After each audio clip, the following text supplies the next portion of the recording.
Bonjour à tous.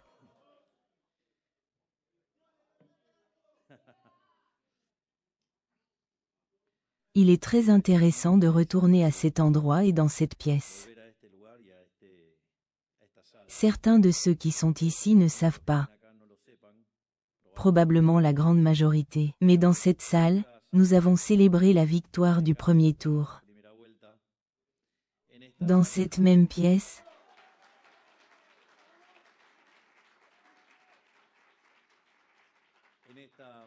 nous célébrons que nous entrons dans le deuxième tour et comment pourrait-il être autrement? Nous célébrons que nous étions le premier gouvernement libéral libertaire de l'histoire de l'humanité. De plus,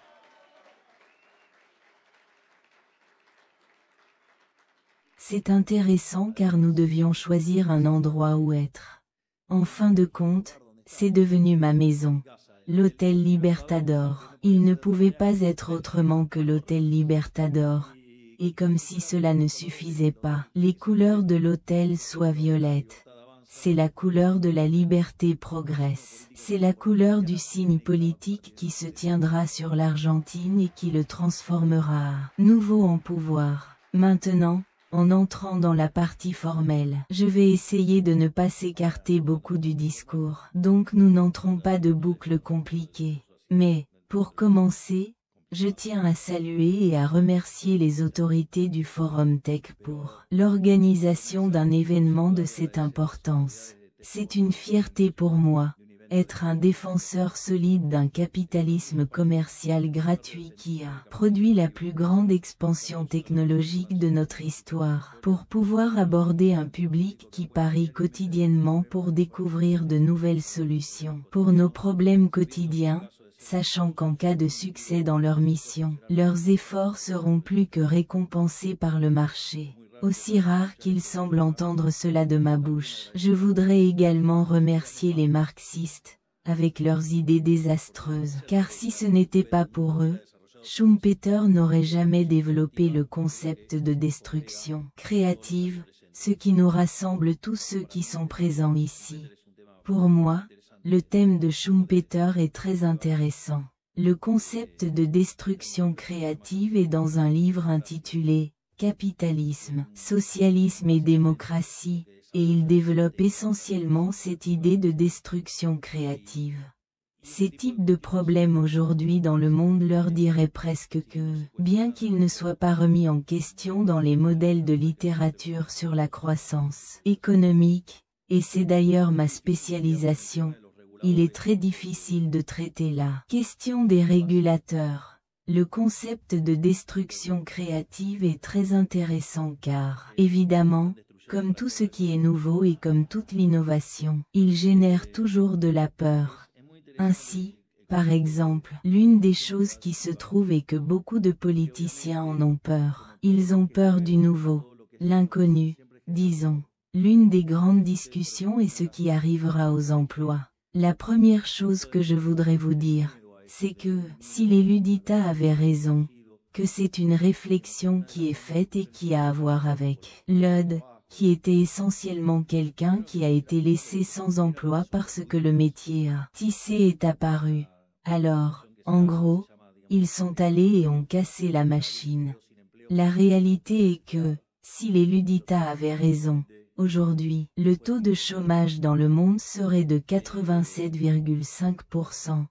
Ce qui n'aurait aucun sens, car, si de nouveaux emplois n'avaient pas été créés, dans le meilleur monde, le monde aurait été créé. Mais la population s'est multipliée à 8 fois. Nous serions donc dans un problème très intéressant. Et cela ne se produit pas. Nous ne devons donc pas avoir peur des progrès technologiques. Les emplois seront détruits, mais de nouveaux seront créés. Par conséquent, ce n'est pas un problème tant qu'il y a de la flexibilité sur le marché du travail. Il n'y aura aucun problème et nous aurons tous un emploi. Le problème est que les politiciens aiment le contrôle et n'aiment pas la flexibilité. Mais alors, le problème n'est pas la technologie. Le problème est les politiciens. Comme c'est le cas, le problème est les politiciens. Et puis il y a un autre problème qui a à voir avec la croissance économique. Cette question de l'affaire dystopique est désactivée, qui a également sa réponse dans Smith, et qu'elle est liée à la division du travail et limitée par la taille du marché. Par conséquent, tous ces scénarios dystopiques qui croient que les machines sont directement mangées. La question est, que font tout ce développement? Quelqu'un devra poursuivre, non? Et ils sont humains. De plus, ceux qui investissent et mettent des ressources sont également humains. Par conséquent, ce scénario dystopique n'a pas non plus de sens. Ayant effrayé les peurs, il y a un autre problème. Les progrès technologiques génèrent des rendements croissants. Et il y a un problème, car la théorie économique n'est pas développée de manière appropriée pour contempler ces événements. Par conséquent, lorsqu'ils voient des rendements croissants, ils les associent au monopole et veulent les réglementer. Les politiciens veulent toujours réglementer. Je ne sais pas s'ils veulent s'approprier des revenus ou s'ils sont vraiment inquiets de l'efficacité, disons, du point de vue parisien. C'est aussi un concept sinistre. Il doit être clair. Sinistre et sinistre, à gauche, cela n'a pas d'importance. C'est-à-dire que ceux qui ont mis « sinistre » à gauche ne se sont pas trompés. Et oui, je suis Milay, et je ne peux pas changer. Je dois prendre 7 minutes de discours, et un seul était un discours, et 6 à l'extérieur. Ces choses se produisent. La question de la croissance des rendements est intéressante car, dans la théorie néoclassique, ils sont associés au monopole. Par conséquent, ce que font les politiciens, c'est réglementer les monopoles. Le problème est que, lorsqu'ils veulent assimiler une entreprise compétitive, ils tuent les rendements actuels et, par conséquent, tuent la croissance économique. Si vous regardez, quelle est la zone mondiale la plus réglementée? Europe. Et quel est le taux de croissance le plus misérable au monde? Europe. C'est-à-dire, c'est pourquoi l'Argentine est une excellente opportunité. Au-delà de toutes les réformes structurelles que nous faisons, il n'y a rien à détester plus que les réglementations. En fait, nous avons un ministère dédié à déréglementer. Mais revenons au discours, car à un moment donné je devais revenir. Je dis que, pour mettre un peu en contexte, on estime que l'espèce humaine est d'environ 300 000 ans, dont nous étions des chasseurs-cueilleurs pendant 290 000 ans. Autrement dit, pendant tout ce temps, nous étions des nomades. Il n'y avait pas de cuisine, d'architecture, encore moins d'écriture et encore moins d'ingénierie. Cependant, à un moment donné, il y a environ 10 000 ans, nous avons commencé à cultiver la terre et nous nous sommes réunis dans les villes. Cela a abouti à un développement exponentiel du développement, avec lequel nous colonialisons toute la planète entière.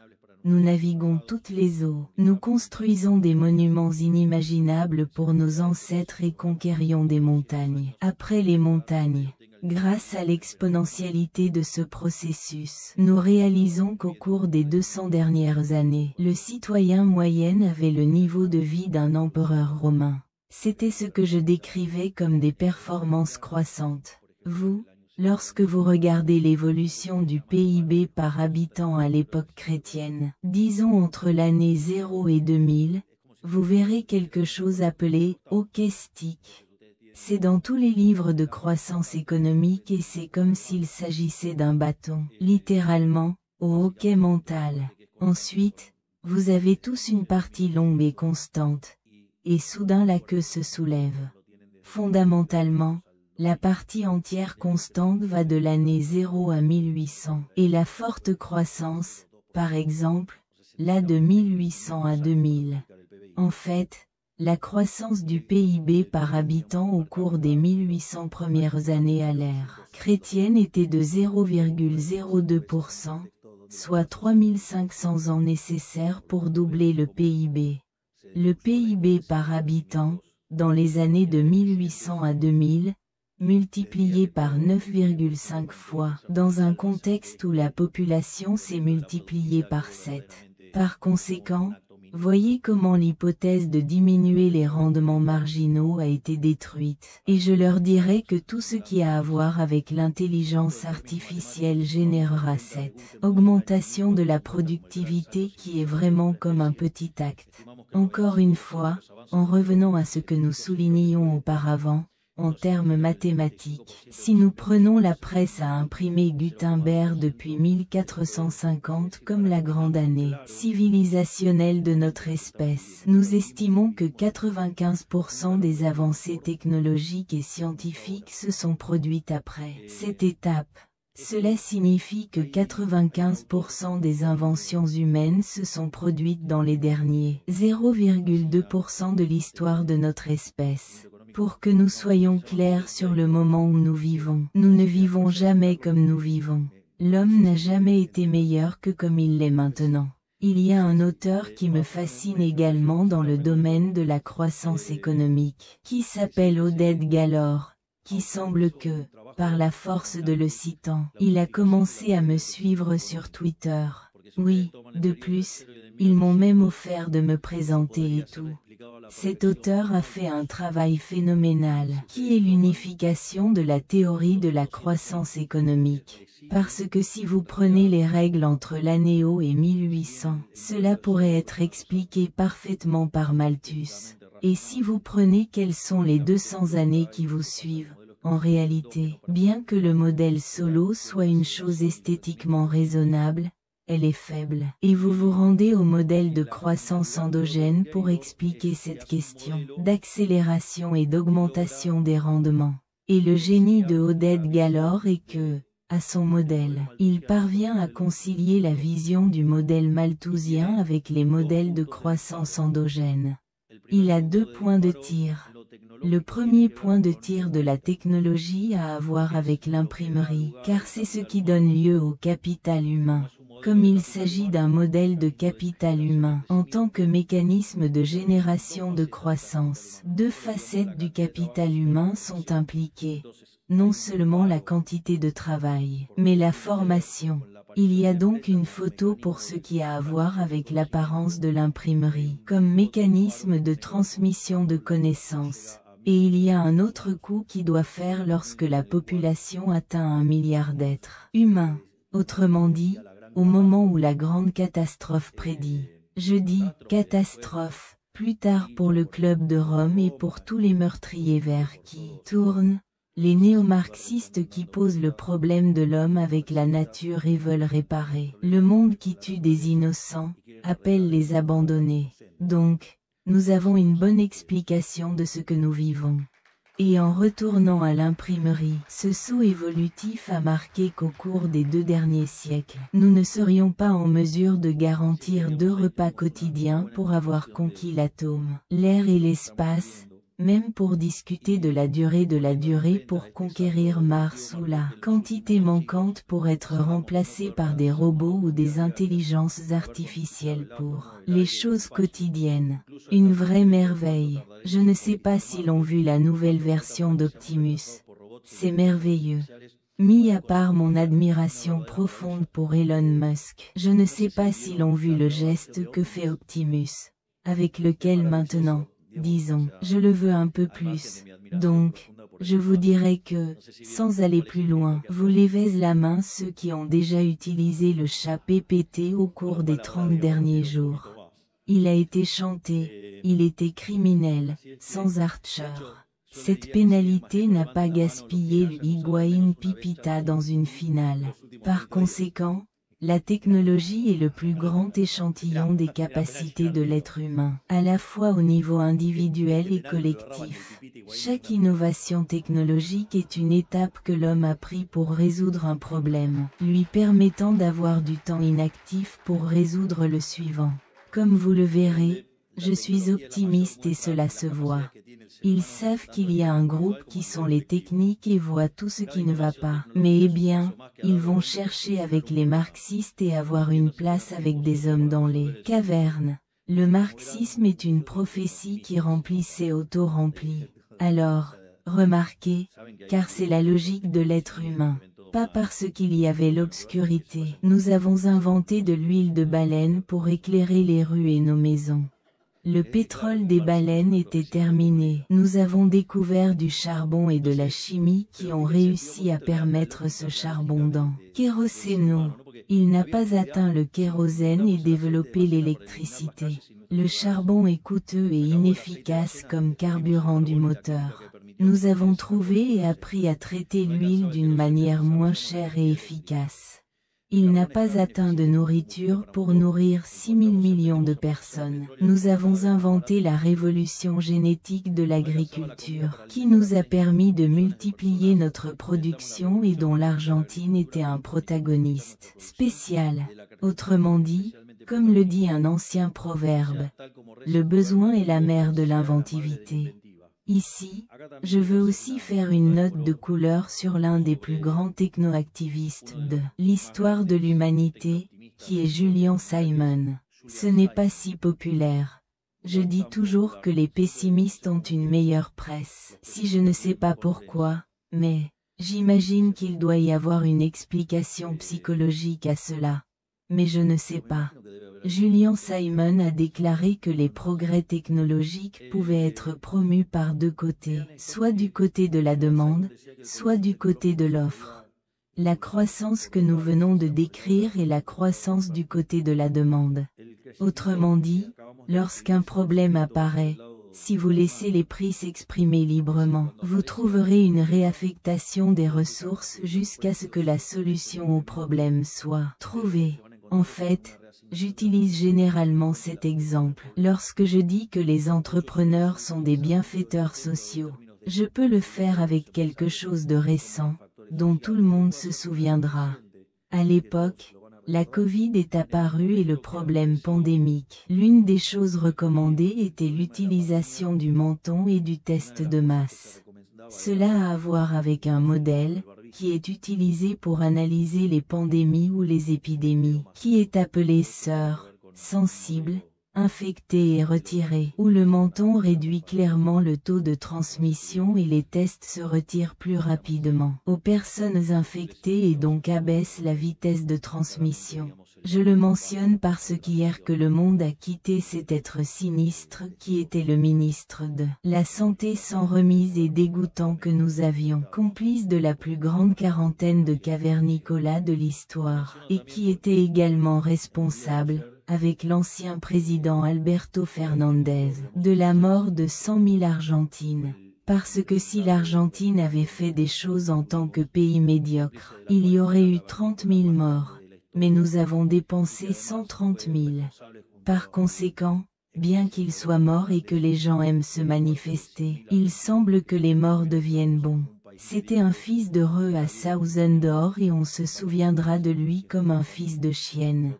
Depuis à un moment donné, il y aura justice pour ce qui a été fait avec les mentons et surtout pour ce qui a été fait avec les tests. Et la réalité est que la politique économique avait des réponses à ce type de choses. Car s'il y a un changement de demande substantiel et profond, et que vous arrêtez d'exiger certaines marchandises et que vous en montrez d'autres, cela se traduit par un changement de prix relatif. Et vous tirez des ressources du secteur où vous devez vous contracter et les envoyer à l'autre.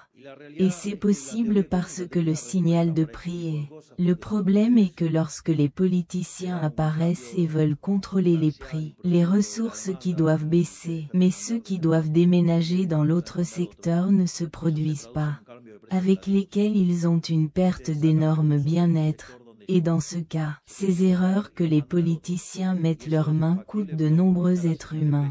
Par conséquent, c'est aussi une chanson en faveur des idées de liberté. Si nous avions appliqué les idées de liberté, nous aurions eu beaucoup moins de morts. Et non seulement cela, mais aussi dans un modèle anarcho-capitaliste. Nous n'aurions pas eu une poubelle de président qui a utilisé la quarantaine et l'a étendue pour des raisons politiques pour améliorer son image et avoir un meilleur résultat électoral. Ainsi, lorsque les anarcho-capitalistes veulent éclater l'État, ils ont raison. Par conséquent, L'une des formes qui génèrent des progrès technologiques est précisément en raison de cette situation où le mouvement de la demande génère le quasi-income et l'intention des individus de résoudre les problèmes. C'est ce que les progrès technologiques apparaissent et le problème est résolu. Mais pour cela, vous avez besoin de liberté. L'autre manière à avoir avec les progrès technologiques motivés du côté de l'offre, c'est-à-dire très contraire à tous ceux qui veulent tuer des enfants dans l'utérus de la mère. Parce que fondamentalement, la question est, si je veux trouver un Mozart, quelle est la probabilité de la trouver dans une population de 100 personnes, contre une des millions de personnes? Il me semble que le résultat est évident. Par conséquent, il m'a également semblé qu'il était intéressant de comprendre la logique du progrès technologique, de la génération de ces processus, de l'importance du système de prix et de la liberté et que nous ne tuons pas les gens. Quelqu'un veut-il faire un compte pour voir si nous banalisons ces stupides de personnes qui veulent tuer des gens?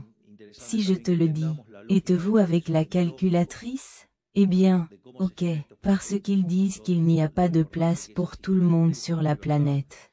Eh bien, vous allez gâcher le résultat, je ne fais rien. Eh bien, alors je pourrais vous dire combien de personnes vivent par kilomètre carré au Japon. Mais ils me diront qu'ils vivent en japonais. Je leur pose une question. Aimez-vous, par exemple, comment les gens vivent à Monaco? Quelqu'un peut-il découvrir combien de personnes vivent par kilomètre carré à Monaco? Si je ne me trompe pas, ils sont 39 200 mais, vérifiez. Eh bien, mettez 36 000. Combien de kilomètres carrés à l'Argentine? 3 millions? Eh bien, multiplions ce nombre de 3 millions. Combien ça donne? Non, ce que 1,08. Vous devez vous donner un nombre. Eh bien, alors, saisissez et étendez-le. 108 milliards le sont. Maintenant, prenez ce 108, pour éliminer les zéros, divisez 8, ce qui représente 8 milliards, ce qui vit sur la planète Terre. C'est-à-dire qu'aujourd'hui en Argentine, toute la population de la planète Terre entrerait dans 13 ans et demi. Et tout le reste de la planète serait laissé pour faire tout ce qu'ils veulent. Ils se rendent compte que tous ceux qui tuent des gens, c'est parce qu'ils sont ignorants ou parce qu'ils sont des enfants salopes. Par conséquent, il est pour que les miracles du passé soient les faits mondains du présent et ce que aujourd'hui ne semble qu'un rêve, demain sera quelque chose d'une réalité ordinaire.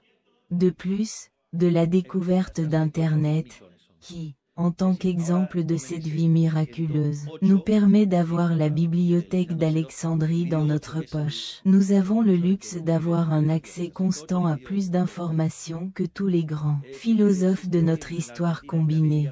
L'expansion du développement productif des derniers siècles est le témoignage non seulement que la plus grande innovation, la plus grande prospérité, mais surtout que c'est l'avancée de la liberté qui engendre l'innovation.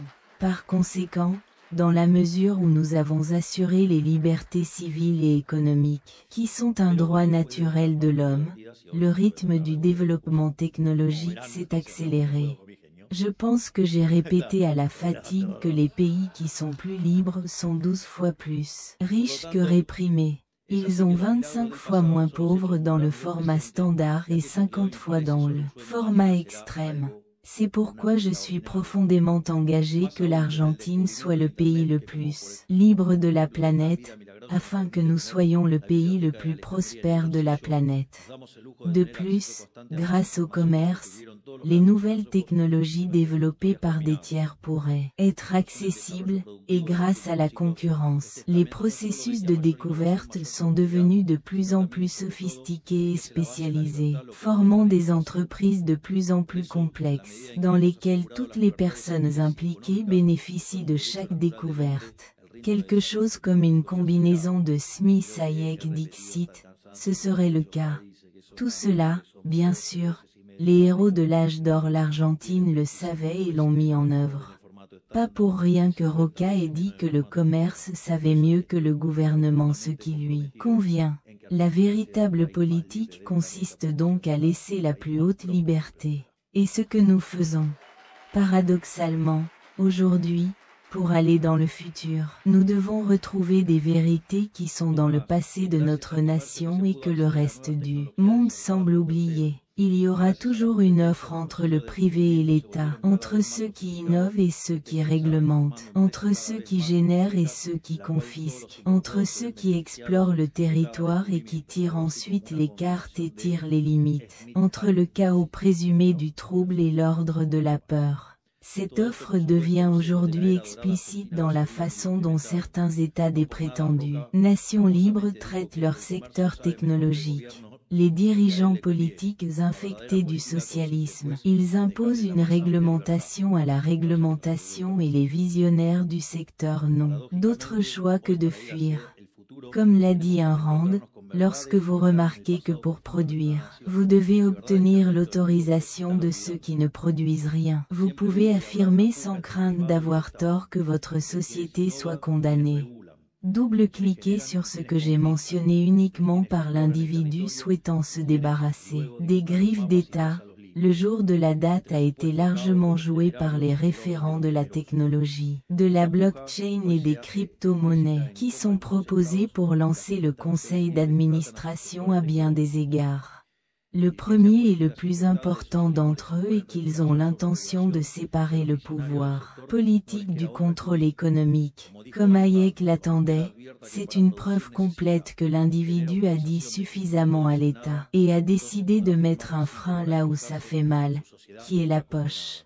Les citoyens du monde sont fatigués de la politique monétaire et du chamanisme économique, de l'inflation, qu'un Zangano peut tripler la base monétaire en gênant comme si elle était inoffensive, étant que non seulement il n'est pas inoffensif, mais pousse également la pauvreté à des centaines de milliers avec les actions d'un bouton, sans autre usage que d'obtenir des revenus politiques. Sinon, ils viennent me l'expliquer, que le gouvernement précédent a publié 13 points du PIB en un an et a laissé la pompe plantée à l'autre. Oui, ils ont perdu. Mais bien nous devons travailler pour réduire l'inflation. Autrement dit, il n'est pas accident que les pays ayant une plus grande irresponsabilité budgétaire, comme l'Argentine jusqu'à notre arrivée, sont ceux qui ont le plus d'adoption et de développement de ce type de technologie. Et bien sûr, pour échapper aux voleurs, comme il fallait l'être, comme ils font aujourd'hui, en tant qu'individus qui, temporairement, pour les rendre très clairs, préside la grande nation argentine. Je considère que les dirigeants ne peuvent pas faire une oreille sourde à la demande des personnes qui crient pour moins d'État, parce que nous pouvons choisir d'ignorer la réalité, mais les conséquences viendront toucher la porte. Ils imaginent que courir à l'État pour moi est de la musique pour mes oreilles. Donc, plus ils veulent, mieux c'est. Et pour connaître les conséquences de l'ignorance de cette demande, elle atteint les 100 dernières années d'Argentine. Destruction des capitaux, crises économiques et financières, défauts, hyperinflation, rafales civiles, stagnation productive, retard technologique et pauvreté supérieure à 50%. Comment ça allait être autrement si l'Argentine est conçue comme une caste politique et non des citoyens? Si en Argentine, les machines paient un revenu brut, vérifiez l'impôt, les tarifs des douanes et les impôts sans fin qui atteignent leur poche à un couple, nuisant à l'ensemble. Il y a quelques jours, une vidéo qui a comparé un dictateur national d'olive à un Européen. Et les temps européens plus rapides. Pourquoi peuvent-ils et ici non? Cela a à voir avec tous les obstacles et réglementations qui sont ici. Comme je l'ai déjà dit, pour retracer ce chemin, nous devons nous revoir avec des vérités qui sont dans le passé profondément de notre histoire. C'est ce que nous venons faire. Embrasser le commerce et la concurrence et transformer nos normes les plus élevées, afin que les Argentins puissent accéder à la technologie de coupe, à des prix compétitifs sans enrichir les coutumes inutiles en cours de route. De sorte que la productivité de tous nos travailleurs est améliorée. Pouvoir accéder à de meilleurs outils dans le monde pour multiplier la valeur générée par les Argentins.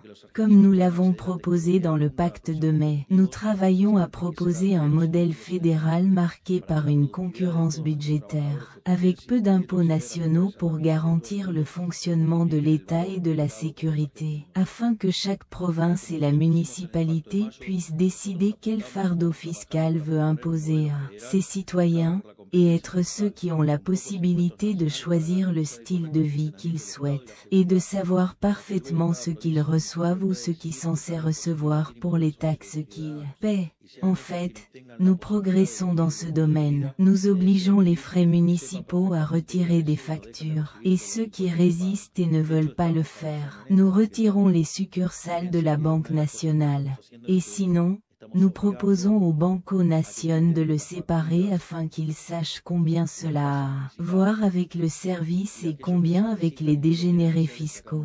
Cela commence également à voir dans les prix comme ceux qui les facturent des impôts sont ceux qui ruinent leur vie. Ainsi, nous commençons également à générer de la concurrence entre les provinces et les municipalités. Ainsi, les provinces et les municipalités ayant la responsabilité fiscale seront attrayantes et prospéreront. Et ceux qui n'ont pas à expliquer à leurs électeurs pourquoi leurs provinces sont appauvries. Savez-vous ce que c'est pour un maire, qui les a toute la journée sur leur visage, explique qu'il leur facture plus d'impôts pour avoir une vie pire que les autres? Vous ne réalisez pas le moment où nous vivons. C'est merveilleux. Nous brisons tous les fondements de ce mensonge appelé l'État. Autrement dit, il n'y a pas d'autre moyen. Nous voulons être attrayants pour les capitaux et pour les citoyens du monde entier, comme nous étions il y a 100 ans, lorsque nous étions la plus grande terre d'opportunités au monde. Bien que cela semble un mensonge, les gens, lorsqu'ils ont quitté l'Europe, ont choisi d'aller ou aux États-Unis, qu'ils avaient devant elles d'une manière ou d'une autre, ou à un endroit très éloigné, qui était l'Argentine. C'est incroyable, car pour ces conditions, à ce moment-là, il était beaucoup plus risqué de venir en Argentine. Alors imaginez tout ce qui était attrayant. Et fondamentalement, ce que nous voulons, c'est être une terre promise à nouveau. Dans le même temps, c'est intéressant, car alors que l'Argentine s'ouvre sur la concurrence, de nombreux pays de premier plan du monde tournent dans la direction opposée. C'est incroyable. Mais nous avons déjà réalisé, après 100 ans que nous étions erronés et que cela n'allait nulle part. Ce qui est incroyable, c'est que nous avons déjà réalisé. Nous avons commencé à frapper le retour. Et il y en a d'autres qui copient le modèle argentin. C'est-à-dire que c'est pour frapper un coup dans les pieds. Je ne comprends pas. C'est pourquoi je vais à plusieurs reprises sur des forums internationaux et je vous dis que je viens d'un avenir apocalyptique, de ce qu'ils font. Nous avons déjà fait et que cela ne fonctionne pas. Mais le problème est qu'il y a une question d'incompatibilité des incitations.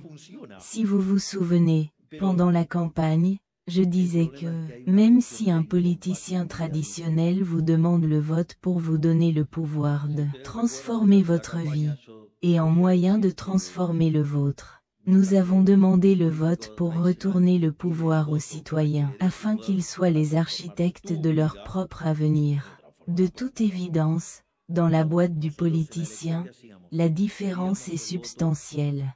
C'est-à-dire que plus le politicien est corrompu, plus l'autre modèle le fera, plus il aimera l'intervention et le grand socialiste.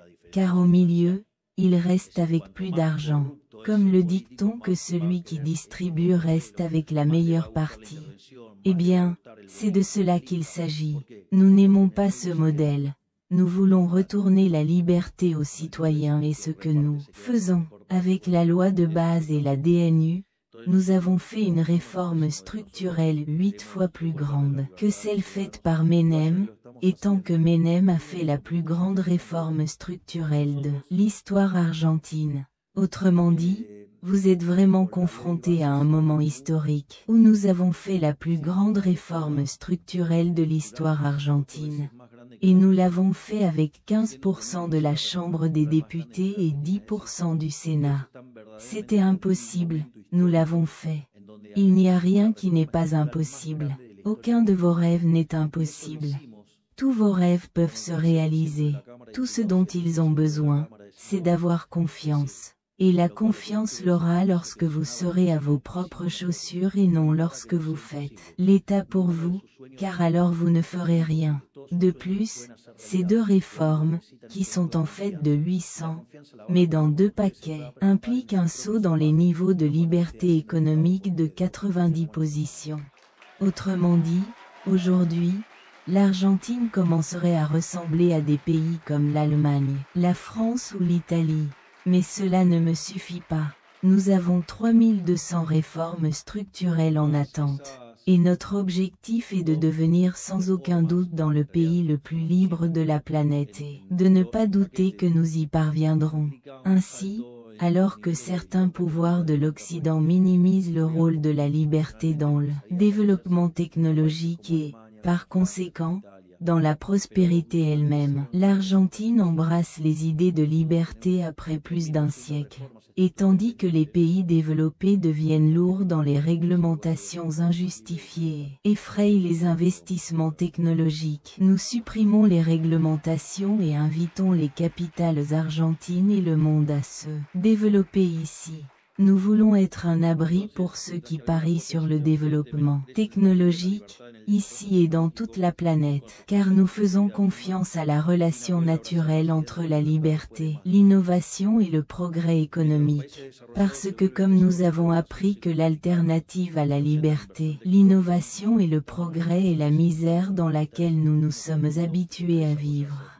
Enfin, mais nous résisons et voulions partir de ce que nous avons fait le 19 novembre de l'année dernière, lorsque nous avons tourné le dos aux populistes et avons décidé de le distinguer des animaux, ce qui est la condition de créer, réside un slogan de base de l'homme. Aller plus loin.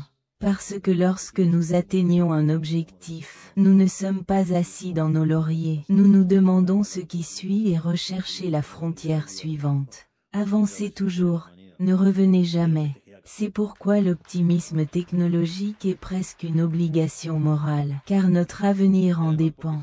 Et c'est pourquoi nous ne pouvons pas perdre l'esprit prometteur, cette curiosité si humaine, ni le courage de le poursuivre. Nous ne pouvons pas nous permettre d'être intimidés par ceux qui ont peur du changement. Et dans un acte flagrant de malhonnêteté intellectuelle, ils ne voient qu'une source de maux, lorsque l'histoire indique le contraire. L'innovation technologique n'est rien de plus que de faire plus avec moins.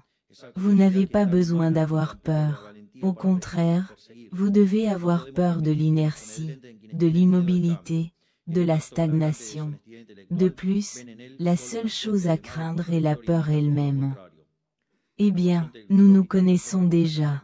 Nous n'avons pas peur, clairement. Et lorsque nous trouvons un obstacle que nous ne nous arrêtons pas, nous accélérons. C'est ainsi que les choses font et c'est ainsi que nous allons tirer de l'Argentine des 100 années de misère auxquelles ils l'ont condamnée. Parce que si nous adoptons les idées de liberté qui nous ont fait autrefois, je ne doute pas que l'Argentine sera prospère, et je ne doute pas que l'avenir sera meilleur que le présent. Merci beaucoup. Que Dieu bénisse les Argentins et que les forces du ciel nous accompagnent. Vive la liberté, bon sang. Vive la liberté, bon sang. Vive la liberté, bon sang.